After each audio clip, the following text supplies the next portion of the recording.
how to fix Valorant Vanguard error easy and quick. If you want to fix this problem, it's easy. First, just type here run and click on it. Now just type here services.msc and click OK.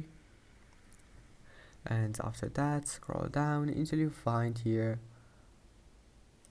VGC. Right click on it, and now go to properties. After that, you will find it like that. Select automatic and now click stop, and then apply and OK. And after that, just restart your PC, and after restarting your PC, just come back here to services and now just start it.